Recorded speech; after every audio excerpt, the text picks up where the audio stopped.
Jioni njema na karibu msikilizaji wa Gakondo TV mahali pote ulipo, natumai ubuheri wa afya. Nikukaribishe kwenye habari zetu za hivi sasa usiku tarehe 11 mwezi wa 6 mwaka 2025. Mpenzi msikilizaji, ulipo ndipo na unastahili kuwepo. Nikukumbushe, kama hujabonyeza alama ya subscribe waweza kubonyeza ili uendelee kuona habari tunazokuandalia kila siku.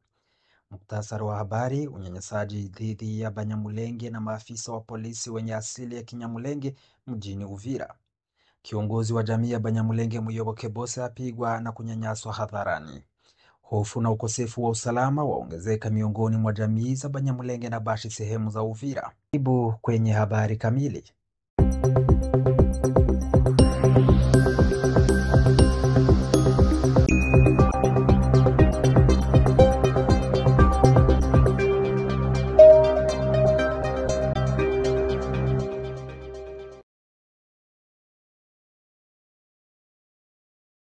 Habari zetu tuzianzie mashariki mwa nchi ya Jamhuri ya Kidemokrasia ya Kongo mjini Uvira. Watu wa jamii la Banyamulenge na maafisa wa polisi kutoka jamii hiyo wanaendelea kulengwa na kunyanyaswa na jeshi la serikali pamoja na waasi wa Mai Mai. Uvira nchini Jamhuri ya Kidemokrasia ya Kongo katika hali ya kushangaza inayotikisa mkoa wa Kivu ya Kusini. Ripoti mpya zinaonyesha vitendo, uonevu na mateso vinavyoendelea kufanywa dhidi ya watu wa jamii la Banyamulenge, wakiwemo pia maafisa wa polisi wa taifa wanaotoka katika jamii hiyo ya Banyamulenge. Asubuhi ya leo, kundi la raia 15 waliokuwa wakitoka maeneo ya Uvira kuelekea Bijombo, wakiwemo watoto wawili, walimu watatu wa shule, maafisa 7 wa polisi, wanawake wawili na mzee mmoja, walikamatwa na waasi wa Mai Mai wa kundi la Alexi. Walikuwa wakisindikizwa na wanajeshi wa Burundi chini ya uongozi wa meja mmoja ambaye alikuwa anaongoza wanajeshi hao. Baadaye walipelekwa kufungwa katika kituo cha polisi cha Uvira. Wanajeshi wa Burundi waliendelea na safari yao huku wakiachia watu hao mikononi mwa waasi na maafisa wa serikali ya Jamhuri ya Kidemokrasia ya Kongo, huku wakienda kufungwa mjini Uvira. Mara walipofika katika kituo cha polisi, waliamuriwa kuvua sare zao, hasa maafisa wa polisi wakituhumiwa kuwa wao ni Wanyamulenge wasiostahili kuvaa sare za taifa ya nchi ya Jamhuri ya Kidemokrasia ya Kongo. Walipigwa vikali hadi baadhi yao kujeruhiwa vibaya, wakiwa wamevuliwa mali zao zote zikiwemo pesa, simu, vitambulisho na hata viatu. Hapo walizuiliwa siku nzima katika kituo cha polisi ambako walikuwa wamefungwa gerezani hapo mjini Uvira, ambako walikumbana na vipigo vya mara kwa mara. Wengine walitokwa na damu huku wengine wakipoteza fahamu kwa sababu ya kuendelea kupigwa vikali na wanajeshi hao ambao ni wa Mai Mai. Walikuwa wamewakamatwa, ambao wanajulikana kusaidiana na serikali ya nchi ya Jamhuri ya Kidemokrasia ya Kongo. Kushughulikia jambo hilo, kiongozi wao wa tawi la Uvira Muyoboke Bose alifika kwenye ofisi za serikali ili kuzungumza na viongozi wa usalama. Hata hivyo, alikumbana na dhuluma isiyo ya kawaida. Alipigwa katika mbavu na figo, akanyang'anywa vitu vyake vyote, ikiwa ni pamoja na kadi za benki, fedha taslimu, simu hadi na vitu vingine ambavyo alikuwa navyo mikononi mwake, na kuweza kunyang'anywa kofia yake ya kichwa. Tukio hilo lilifanyika mbele ya viongozi wa serikali ya eneo hilo, wakiwemo meya wa Uvira na maafisa wengine wa usalama ambao walishuhudia bila kuingilia kati, huku wakikataza vyombo vya habari kuripoti habari hizo. Muyoboke Bose, anayefahamika sana kuanzia Kinshasa kama mtetezi wa haki za Banyamulenge mjini Uvira, alipigwa hadharani mbele ya raia na wanajeshi, jambo ambalo liliwaumiza mno mashahidi waliokuwa hapo, akiwemo baadhi ya wanajeshi wa serikali na raia wa jamii ya Kifuliru waliokuwa karibu na sehemu hiyo, baadaye kutoweza hata kuzungumza na mfanyakazi mwenzao Bose Muyoboke, ambapo wafanyakazi wa kazi yao walikuwa wamekuja kumwangalia jinsi anaendelea kupambana na hali hiyo ya kutetea wananchi wa kabila la Wanyamulenge na kuendelea kunyanyaswa na kupigwa vikali, mpaka wafanyakazi ambao wanafanya naye kazi wakanyimwa ruhusa ya kuweza kumuona. Baada ya habari hizo kuenea, serikali kuu mjini Kinshasa ilimuita Muyoboke Bose, kiongozi wa jamii la Wanyamulenge sehemu za Uvira, wakampigia simu ikitaka maelezo ya tukio hilo na juu ya maafisa waliomtesa wakiwa wamepewa mamlaka ya serikali.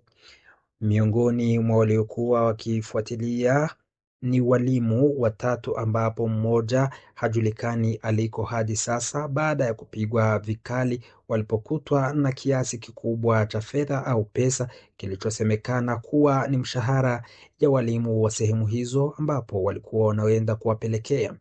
Taarifa rasmi zilikabidhiwa kwa polisi kwa usaidizi wa shirika la Shikamaa. Ripoti zinaonyesha kuwa walimu hao walikuwa na pesa mingi za mishahara na vifaa vingine vya kazi ambavyo vilitaifishwa.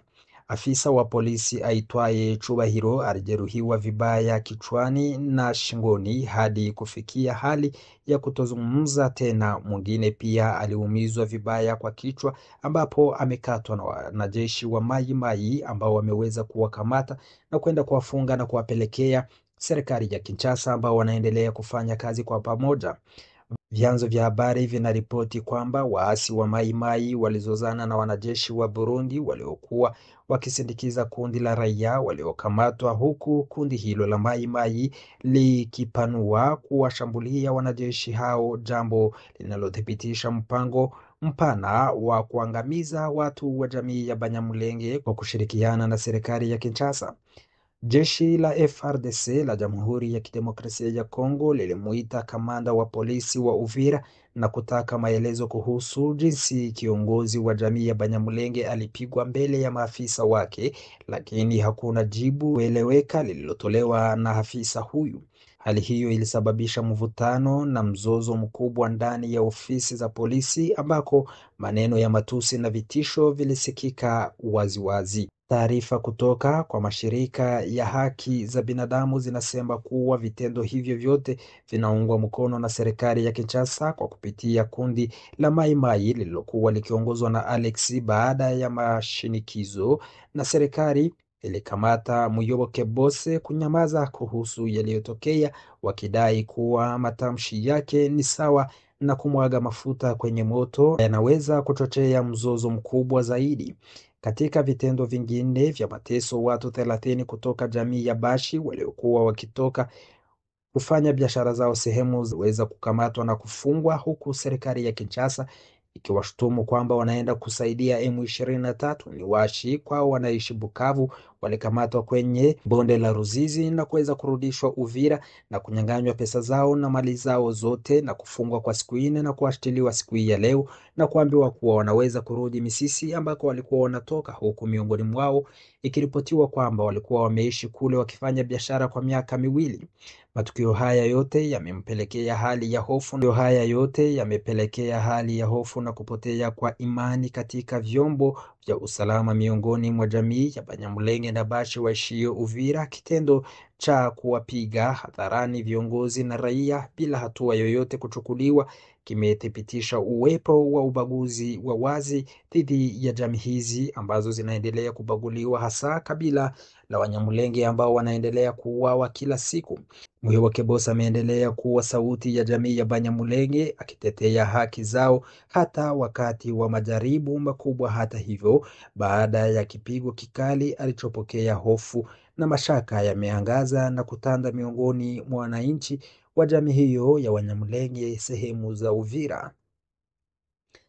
Kati ya watu 15 waliokuwa wamefungwa, 14 wameachiliwa huru, lakini mtu mmoja bado hajulikani aliko hadi sasa. Wakati haya yote yanatokea, hali ya usalama mjini Uvira inaendelea kuzorota kwa kasi. Vikosi vya jeshi la serikali kutoka Kinshasa vinaongoza Uvira vimeonekana kupoteza mwelekeo kutokana na ukosefu wa maelewano kati ya viongozi wao.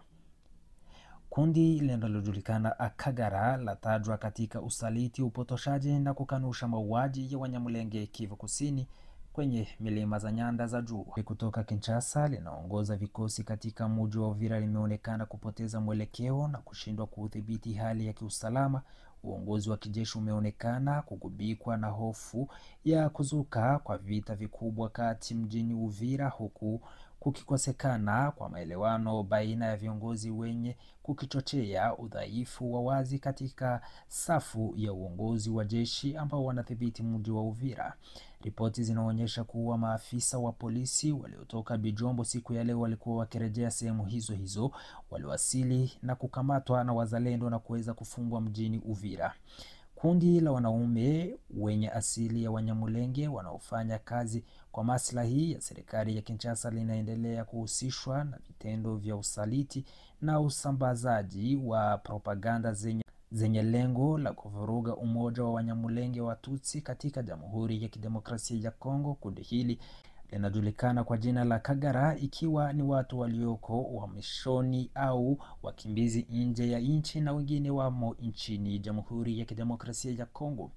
Wanachama wa kundi hili wamekuwa wakisambaza chuki, migawanyiko kati na taarifa za uongo kupitia maandishi, mijadala ya radio na televisheni pamoja na kundi za makusudi kuharibu taswira ya kabila lao. Wanaonekana wazi wakishabikia mauaji yanayofanywa dhidi ya Watutsi nchini Jamhuri ya Kidemokrasia ya Kongo na wanapinga kila juhudi za kuwalinda au kuwaokoa Watutsi au watu wa jamii la kabila la Wanyamulenge kwenye nyanda za juu za milima ya Mulenge. Kagara linajulikana kwa kushiriki moja kwa moja katika usaliti, upotoshaji wa taarifa na hata kuwa sehemu ya mauaji ya Wanyamulenge Watutsi waliouawa katika maeneo mbalimbali nchini Kongo, mashariki mwa nchi ya Jamhuri ya Kidemokrasia ya Kongo. Katika maandiko yao wazi kwa umma wanakana kabisa uwepo wa mauaji dhidi ya Wanyamulenge, huku wakifanya hivyo kwa maslahi ya kifedha kutokana kwa serikali ya Kinshasa kwa lengo la kuficha ukweli na kuwasaliti watu wa kabila la Wanyamulenge na Watutsi kwa ujumla nchini Jamhuri ya Kidemokrasia ya Kongo, ambapo ni jambo lililowafanya wapiganaji wa M23 Twirwaneho kusimama kidete na kuanza kupigania haki ya binadamu ambao walikuwa wakitengwa na kuendelea kuuawa. Katika mpango mpana wa kuangamiza ndugu zao, kundi la Kagara limeungana na serikali ya Burundi na Kongo pamoja na makundi yenye silaha kama vile Mai Mai, Biloze, Bishambuke, FDLR. Na taarifa zinazofikia kwenye radio yetu ni kuwa eneo hilo zinasema kuwa vijana kadhaa kutoka kabila la Wanyamulenge walikamatwa na kufungwa huko Uvira baada ya kushawishwa na Kagara wakiwapea pesa na kuwaita wakwende Uvira. Baadaye ya kufika Uvira walikamatwa na serikali na kuteswa kwa madai ya kulazimishwa kufichua siri za kundi la Twirwaneho ambao wanapigania haki ya Wanyamulenge na Watutsi kwa ujumla mashariki mwa nchi ya Jamhuri ya Kidemokrasia ya Kongo na kabila nyingine. Baadhi yao walipelekwa hadi Burundi na kupewa fedha, lakini mpaka sasa haijafahamika walipopelekwa.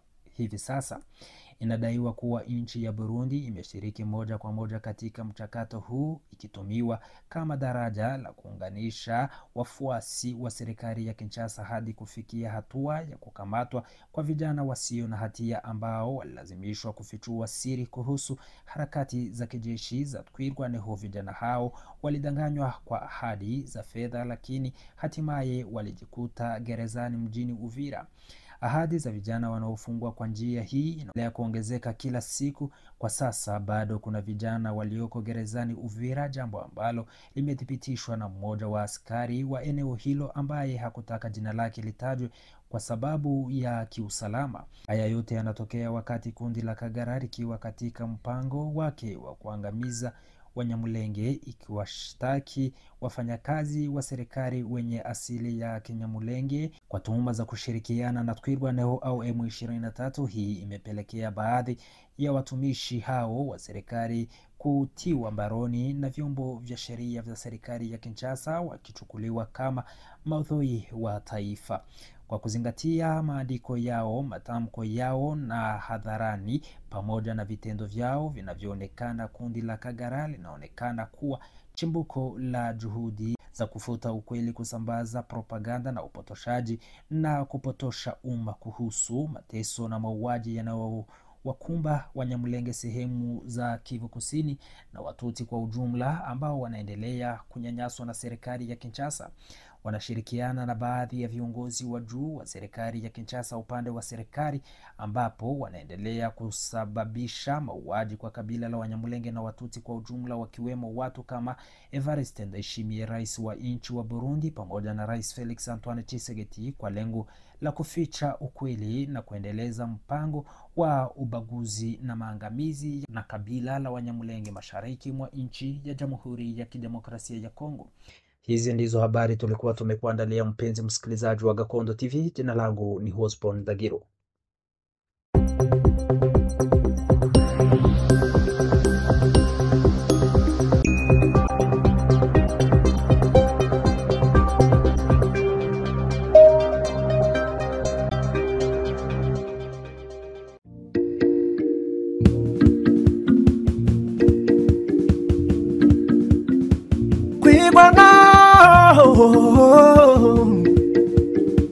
Nico gisubizo ca mbere mu buzima, kirazira gutega amaboko agakubitwayo, nibwo butware bwa mbere ugomba kwitwaza. Kwigwa naho ubura umuntu w'intwari kandi w'umugabo, nubibonye wese aragukunda akagushigikira. Hayiwe